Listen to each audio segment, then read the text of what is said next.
Hello everyone, सभी मित्रों को मेरा नमस्ते, सत श्री अकाल, आदाब और जय श्री राम। मित्रों, आज के इस वीडियो में हम सामाजिक विज्ञान विषय की पाठ्य योजना किस प्रकार से बनाई जाती है उसके ऊपर विस्तार पूर्वक चर्चा करेंगे। तो चलिए बिना किसी देरी के शुरू करते हैं आज के इस वीडियो को।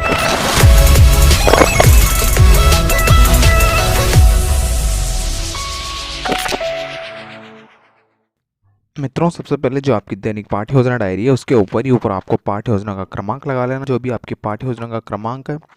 उसके पश्चात में आप जिस कक्षा की पाठ्य योजना तैयार, तो आज अपन कक्षा 7 की पाठ्य योजना तैयार करें। तो कक्षा 7 मित्रों, आज का जो अपना विषय है वो है लोक नृत्य। लोक नृत्य प्रकरण के ऊपर पाठ्य योजना तैयार करेंगे। तो समय अवधि लिख लीजिए आपकी 45 मिनट। और इसकी जो भी उप इकाइयाँ आप लिखना चाहते हो, तो जैसे इसकी मैं उप इकाइयाँ आपको पहले बता दूँ। लोक नृत्य, घूमर नृत्य, गैर नृत्य या जिसको शिक्षण बिंदु कहा जाता है तो गौरी नृत्य। मित्रों, आज अपन सामाजिक विज्ञान विषय की पाठ्य योजना बनाएंगे। तो विषय हो जाएगा आपका सामाजिक विज्ञान विषय।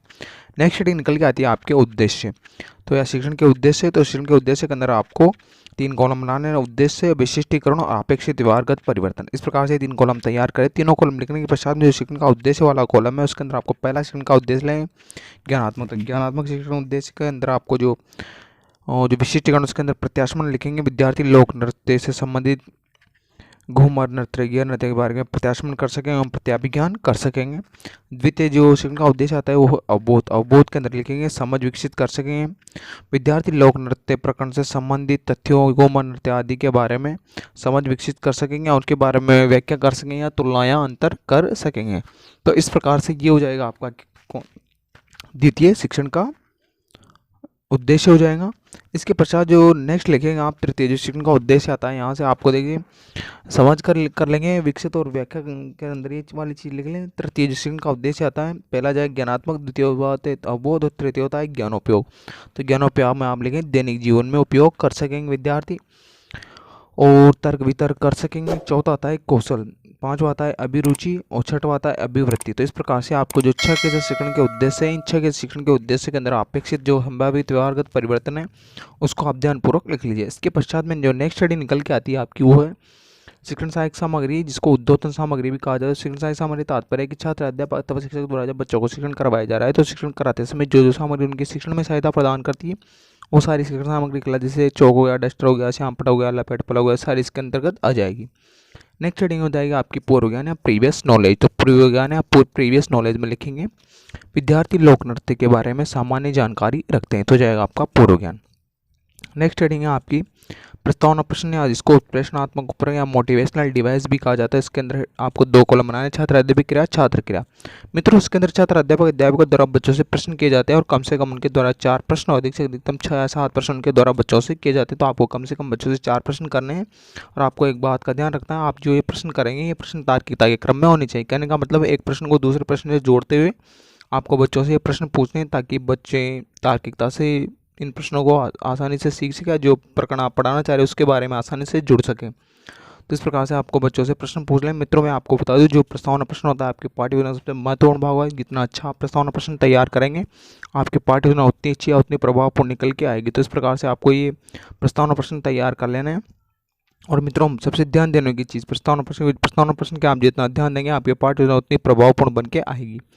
नेक्स्ट हेडिंग यहाँ से निकल के आती है, उसके पश्चात में पाठ्य सूचना या स्टेटमेंट ऑफ या शिक्षण का उद्देश्य। इसके अंदर लिखेंगे बच्चों, आज हम लोक नृत्य के बारे में विस्तार पूर्वक अध्ययन करेंगे। नेक्स्ट है आपका प्रस्तुतिकरण। प्रस्तुतिकरण के अंदर आपको हेडिंग लगा लेनी है। प्रस्तुतिकरण के अंदर आपको 5 कॉलम बनाए, शिक्षण का बिंदु, छात्र अध्यापक क्रिया, विद्यार्थी क्रिया, श्यामपट्ट कार्य और शिक्षण विधि। इस प्रकार से आपको 5 कॉलम बना ले। 5 कॉलम बनाने के पश्चात में जो शिक्षण बिंदु वाला कॉलम है उसके अंदर आपको पहला शिक्षण बिंदु लिखना है घूमर नृत्य। तो घूमर नृत्य शिक्षण बिंदु संबंधी जाएगी छात्र अध्यापक क्रिया के अंदर मैंने आपको विकासात्मक प्रश्न लिखा रखे हैं। विकासात्मक प्रश्नों का आप ध्यानपूर्वक लिखें। नृत्यों का सिरम और किस्सा का बच्चे उत्तर देंगे। घूमर नृत्य किसके द्वारा किया जाता है? बच्चे देंगे महिलाओं के द्वारा। महिलाओं घूमर नृत्य के बारे में आप क्या जानते हैं? तो बच्चे इस प्रश्न का उत्तर नहीं पाएंगे। छात्र अध्यापिका द्वारा बच्चों को प्रस्तुतिकरण दिया जाएगा। तो प्रस्तुतिकरण के अंदर आप लिख लीजिए यह राज्य का लोकप्रिय नृत्य है। यह गणतांत्रिक अवसरों पर आयोजित किया जाता है। ये महिलाओं का नृत्य, इसमें लहंगा पहन कर स्त्रियां जब चक्कर लगल गोले में नृत्य करती है तो लैंगिक घेर को कुंभ कहते हैं। इस प्रकार से हो जाएगा। प्रस्तुतिकरण छात्र अध्ययन क्रिया में आप लिखेंगे विद्यार्थी ध्यान पूर्वक, ये वाली चीज़, और विद्यार्थी क्रिया में लिखेंगे विद्यार्थी ध्यान पूर्वक सुनेंगे। विधि हो जाएगी आपकी व्याख्यान विधि। और जो बोध प्रश्न है, बोध प्रश्न आप लिख लीजिए। बोध प्रश्न होते हैं वो छात्र अध्यापक के द्वारा पूछे थे और इसलिए पूछे था कि उसने जो पाठ बच्चों को पढ़ाया उसमें बच्चों का ध्यान एकाग्रचित होकर लगा रहे हो या बच्चों का ध्यान इधर उधर भंग नहीं हो। बोध प्रश्न उनके द्वारा पूछा था, आपको ये बोध प्रश्न में लिखना है। इसी के पश्चात में जो द्वितीय शिक्षण बिंदु आता है वो है आपका गैर नृत्य। गैर नृत्य से संबंधित देखिए मैंने आपको विकासात्मक प्रश्न लिखा रखे हैं। इन विकासात्मक प्रश्नों को भी आप ध्यानपूर्वक लीजिए। और जो छात्र अध्ययन क्रिया के अंदर देखिए मैंने गैर नृत्य से बारे में छात्र अध्ययन कथन लिखा रखा है। विद्यार्थी क्रिया में आप लिखेंगे विद्यार्थी ध्यानपूर्वक सुनेंगे। और जो श्याम पटकार है उस श्याम पटकार को आप ब्लैक चार्ट लगा के जो मैंने छात्र अध्ययन कथन लिखा है इसमें महत्वपूर्ण बिंदु को आप लिख लीजिए। इसके पश्चात में जो आपका तृतीय शिक्षण बिंदु निकल के आता है वो है गौरी नृत्य। गौरी नृत्य से संबंधित देख मैंने आपको छात्र अध्यापक कथन लिखा है। इससे समक्ष मैंने विकासात्मक प्रश्न भी आपको लिखा रखे हैं, तो विकासात्मक प्रश्नों को भी पूर्वक लिख लीजिए। विद्यार्थी क्रिया के अंदर लिखेंगे विद्यार्थी ध्यानपूर्वक सुनेंगे। विधि हो जाएगी आपकी व्याख्यान विधि। और श्याम पटकार को आप परिपूर्ण कर लीजिए। जो मैंने छात्र अध्यापक कथन लिखा है इसमें महत्वपूर्ण बिंदु को छांट लीजिए। उस महत्वपूर्ण बिंदु को आप जो श्याम पटकार है उसके अंदर आप लिख लीजिए। नेक्स्ट हेडिंग निकल के आती है इसके पश्चात में आपके मूल्यांकन प्रश्न। तो हेडिंग लगा लीजिए मित्रों मूल्यांकन प्रश्न। मूल्यांकन प्रश्न के बारे में आपको पहले ही बता दूं, जो मूल्यांकन प्रश्न होते हैं वो छात्र अध्यापिका के द्वारा पूछे जाते हैं और इसलिए पूछा जाता है ताकि उसने जो पाठ बच्चों को पढ़ाए वो बच्चों ने सीखा है अथवा नहीं सीखा है, कितना सीखा है, इस बात की प्रतिपुष्टि या फीडबैक लेने के लिए छात्र अध्यापिका द्वारा ये मूल्यांकन प्रश्न किए जाते हैं। और उनके द्वारा ये मूल्यांकन प्रश्न या आपके द्वारा ये मूल्यांकन प्रश्न किसी भी प्रकार के तैयार किए जा सकते हैं। जरूरी नहीं जैसे मैंने प्रश्न बनाए उसी प्रकार से आप भी प्रश्न तैयार करें। तो आपके द्वारा ये प्रश्न लघुतरात्मक, अति लघुतरात्मक, निबंधात्मक, बहुविकल्पात्मक किसी भी प्रकार के प्रश्न आपके द्वारा तैयार किए जा सकते। आपका एकमात्र उद्देश्य बच्चों का मूल्यांकन करना, जो आपने पढ़ा है वो बच्चों ने सीखा है तो नहीं सीखा है, बस इतना सा है। तो आप किसी प्रकार से बच्चों का मूल्यांकन कर सकते हैं।